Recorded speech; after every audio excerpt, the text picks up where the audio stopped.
சொன்னார்கள், இந்த உலகத்திலே இருக்கக்கூடிய எல்லா மொழிகளும் இருக்கிறது, அதிலே பல செம்மொழிகள் இருக்கிறது, ஆனால் இந்த உலகத்தை ஒரு நாள் தமிழ் ஆளும் என்று சொன்னார்கள் ஜி.யு. போப்.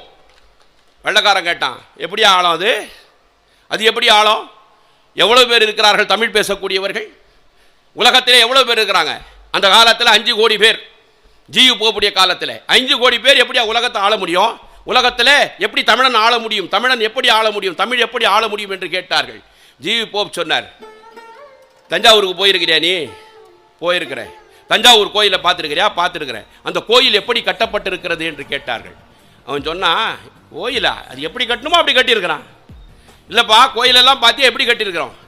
கோயிலை பார்த்தேன், எப்படி கட்டப்பட்டது என்று நான் பார்க்கவில்லை என்று சொன்னான். ஜி.யு. போப் அவர்கள் சொன்னார்கள், எல்லா கட்டிடம் கட்ட வேண்டும் என்று சொன்னால் அஸ்திவாரம் தேவை, கடக்கால் தேவை, இன்றைய உலகத்திலே பில்லர் தேவை.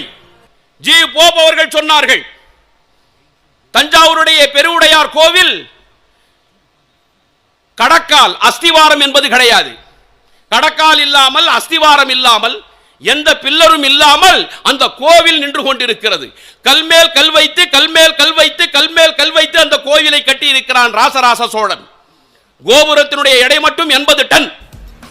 இப்படி கல்மேல் கல் வைத்து கட்டப்பட்டிருக்கிறது. ஜி.யு. போப் அவர்கள் சொன்னார்கள், எந்த விதமான அஸ்திவாரமும் இல்லாமல், எந்த விதமான அடிப்படை இல்லாமல், எந்த விதமான கடக்கால் இல்லாமல் ஒரு கட்டிடம் நின்று கொண்டிருக்கிறது என்று சொன்னால் அது எப்படி நின்றது?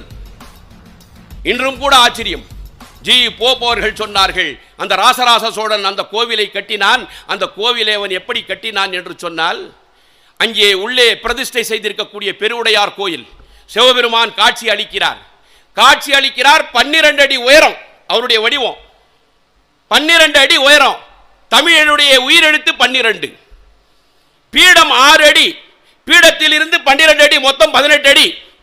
பீடமும் அவருடைய வடிவம் 12, 16 சேர்த்து 18. தமிழனுடைய மெய்யெழுத்து 18 என்று சொன்னார்கள். சிவபெருமானுக்கும் நந்தி பகவானுக்கும் நடுவிலே இருக்கக்கூடிய இடைவெளி 216 அடி. அந்த 216 அடி எதை குறிக்கிறது என்று சொன்னால், தமிழனுடைய உயிர்மை எழுத்து 216. பெருவுடையார் கோயிலுடைய கோபுரத்தினுடைய உயரம் 247 அடி. தமிழனுடைய மொத்த எழுத்து ஆயுத எழுத்தோடு சேர்த்து 247. தமிழால் கோவிலை கட்டினான், தமிழாய் கோவிலை கட்டினான். இந்த தமிழால் கட்டிய காரணத்தினால் கடக்கால் தேவையில்லை, அஸ்திவாரம் தேவையில்லை, அந்த கட்டிடம் உயர்ந்து நிற்கிறது. ஜி.யு. போப் சொன்னான், இந்த கட்டிடம் நிற்கிறது என்று சொன்னால் ஏண்டா தமிழன் உலகத்தை ஆள மாட்டான், தமிழ் உலகத்தை ஆளாது என்று கேட்டார்கள்.